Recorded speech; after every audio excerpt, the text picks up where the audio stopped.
Mallanna welcome to morning news with Mallanna సుదర్శనతో కలిపి right to recall సమర్పించు. నిరుద్యోగ సోదరులారా, ఎవరైతే ప్రభుత్వ ఉద్యోగాల కోసం వెయిట్ చేస్తూ ఉన్నారో, ముఖ్యంగా డిఎస్సి టీచర్ జాబ్ల కోసం, పీఈటీ జాబ్ల కోసం ఎవరైతే వెయిట్ చేస్తూ ఉన్నారో వాళ్ళకి శుభవార్త చెప్పింది తెలంగాణ ప్రభుత్వం. గౌరవ ముఖ్యమంత్రి రేవంత్ రెడ్డి గారు నిన్న ఇదే విద్యాశాఖతో రివ్యూ నిర్వహించినటువంటి సందర్భంలో ప్రతి ఊరిలో, ప్రతి గ్రామ పంచాయతీలో ప్రభుత్వ పాఠశాల ఉండాల్సిందే. ఇది టంచన్గా అమలు చేయండి.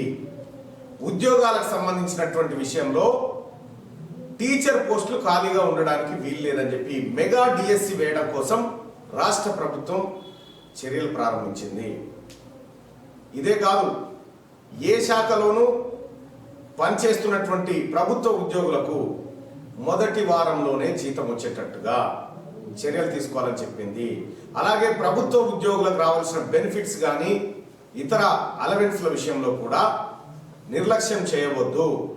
ప్రభుత్వ ఉద్యోగులు వాళ్ళు ధైర్యంగా ఉంటేనే రాష్ట్ర ప్రభుత్వం ధైర్యంగా ఉంటుందనేటువంటి నిర్ణయంతో నిన్న ముఖ్యమంత్రి రేవంత్ రెడ్డి గారు ఈ అంశం పైన రివ్యూ నిర్వహించి ఇటు నిరుద్యోగులు అటు ప్రభుత్వ ఉద్యోగులతో పాటు స్విగ్గీ, ఎవరైతే స్విగ్గీ, జొమాటో ఈ డెలివరీ బాయ్స్ ఉన్నారో, ఈ డెలివరీ బాయ్స్ కోసం వాళ్ళకి అనుకోని ఘటనలు ఏమైనా జరిగితే, వాళ్ళు చేసే కార్యక్రమంలో భాగంగా డెలివరీ సమయంలో ఏదైనా అనుకోని ఘటన జరిగితే వాళ్ళకు 5 లక్షల రూపాయల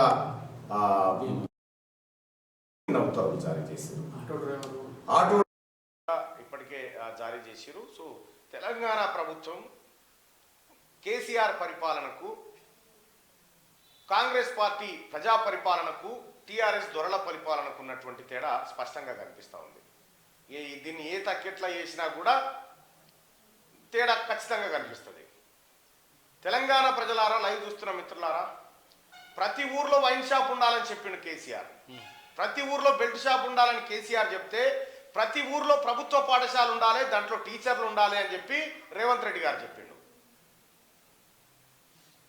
నిజంగా కేసీఆర్కు తెలంగాణ రాష్ట్రంలో తాగుబోతులను తయారు చేయాలనేటువంటి ఆలోచన ఉంటే, ఇప్పుడున్నటువంటి ముఖ్యమంత్రి రేవంత్ రెడ్డి గారికి ప్రయోజకులను తయారు చేయాలి, విద్యావంతులను తయారు చేయాలి, విద్యను వాళ్ళ ఇళ్ళ దగ్గరికి తీసుకుపోవాలి, వాళ్ళ గ్రామం దగ్గర తీసుకుపోవాలి. ఏదైతే విద్యార్థులు లేరనేటువంటి సాకు చూపెట్టి ప్రభుత్వ పాఠశాలలను మూసేసిరో ఆ పాఠశాలలన్నీ మళ్ళీ తెరవాలని చెప్పి ఆదేశం చేసింది. విద్య పట్ల కాంగ్రెస్ పార్టీ ప్రభుత్వానికి, ముఖ్యమంత్రి రేవంత్ రెడ్డి గారికి ఉన్నటువంటి కమిట్మెంట్ అది. ఎన్నడన్నా చేసినావా కేసీఆర్? కనీసం ఈ 9.5 ఏళ్లలో విద్యాశాఖ పైన నువ్వు రివ్యూ చేసినవా?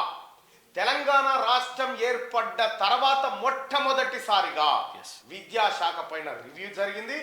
ఆ రివ్యూ ప్రజాపాలన అందిస్తున్నటువంటి కాంగ్రెస్ పార్టీ నిర్వహించింది. గౌరవ ముఖ్యమంత్రి రేవంత్ రెడ్డి గారు నిన్న విద్యాశాఖ అధికారులను కూర్చోబెట్టి ఈ వ్యవహారాన్ని చేసింది. గత ప్రభుత్వం దుర్మార్గం ఏంటంటే 8,000 పాఠశాలలు ఖతం చేసి 8,000 పాఠశాలలు ప్రభుత్వ పాఠశాలలు మూసేసి ఆ ఊర్లలో పాఠశాలలు లేకుండా చేసిండు. డిఎస్సిలో భర్తీ చేయలే, పనిచేస్తున్నటువంటి టీచర్లను నానాగోస పెట్టిండు, వాళ్ళకు జీతాలు ఇవ్వకుండా చేసిండు, వాళ్ళకి ఎప్పుడు వస్తాయో తెలియదు. ఆగమాగం చందన చేసిండు విద్యా వ్యవస్థని. ఈ విద్యా వ్యవస్థని బాగు చేయడం కోసం నిన్న ముఖ్యమంత్రి గారు సంకల్పించిండు. అయితే ముఖ్యమంత్రి గారికి అనేకమైనటువంటి విద్యా నిపుణులు కూడా ఎప్పటికప్పుడు సూచనలు చేస్తూ ఉన్నారు. ఎలాంటి చర్యల ద్వారా విద్యా వ్యవస్థ బాగుపడుతుందనే విషయాన్ని ఆయనకు అవగతం చేస్తూ ఉన్నారు. సో మొత్తానికి ముఖ్యమంత్రి రేవంత్ రెడ్డి గారి నిర్ణయానికి నిజంగా సలాం చేయాలి.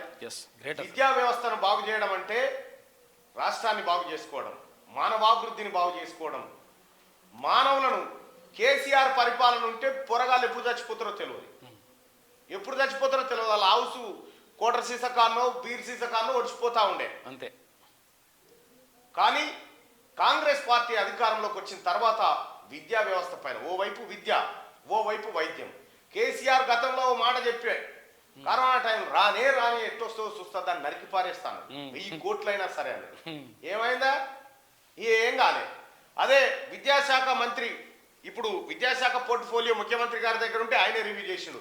వైద్యారోగ్య శాఖ మంత్రి దామోదర్ రాజనరసింహ గారు కరోనా వస్తుంది అనేటువంటి ఒక ఏది మళ్ళీ కొత్త వేరియంట్ వస్తుంది అనేటువంటి ఒక ఆలోచన, ఒక చర్చ రాగానే వెంటనే ఐసోలేషన్ వార్డ్స్తో సహా ప్రత్యేక బెడ్లను రెడీగా పెట్టి ఎదుర్కోవడానికి సమాయత్తంగా ఉండాలని చెప్పి డాక్టర్లను అలర్ట్ చేసింది. ఇవి ప్రజా ప్రయోజనాలు కాంక్షించే ప్రభుత్వం గిట్లుంటది. దొంగలకు సర్ది కట్టినటువంటి గత పాలకులు ఎవరైతే ఉన్నారో విద్యాశాఖ పైన 9.5 ఏళ్ళు పరిపాలనలో ఉన్న ఏ ఒక్కరోజు కూడా రివ్యూ చేయనటువంటి నువ్వు ఇంకా విద్య గురించి మాట్లాడినా, వైద్యం గురించి మాట్లాడినా ఇక నీకు పుట్టగతులు కూడా ఉండే కేసీఆర్. ఎందుకంటే నువ్వు చేసిన విధ్వంసం అంతా ఇంత కాదు. ఏం చెప్తా ఉన్నారు చూసినరా? పొన్నం ప్రభాకర్ గారిని నేను చెప్తా ఉన్నారు, ఈ ఆర్టీసీని గాడిన పెట్టాల్సిన అవసరం ఉంది, గత పాలకులు విధ్వంసం చేసిరనేటువంటి మాట చెప్తా ఉన్నారు. ప్రతి నెల ఒక 200-250 కోట్ల రూపాయలు ఆర్టీసీ కేటాయించాలి అని చెప్పి వాళ్ళు నిర్ణయం తీసుకుంటా ఉన్నారు. ఈ రకంగా పరిపాలన ఉంటే నువ్వు ఏమున్నా ఏడ దొయ్యాలి, ఏడ తినాలి, ఏడ బండాలి, ఎట్లా ఓట్లు కొనాలి, ఇది తప్ప ఇంకో కార్యక్రమం ఏం చేయకపోతే నువ్వు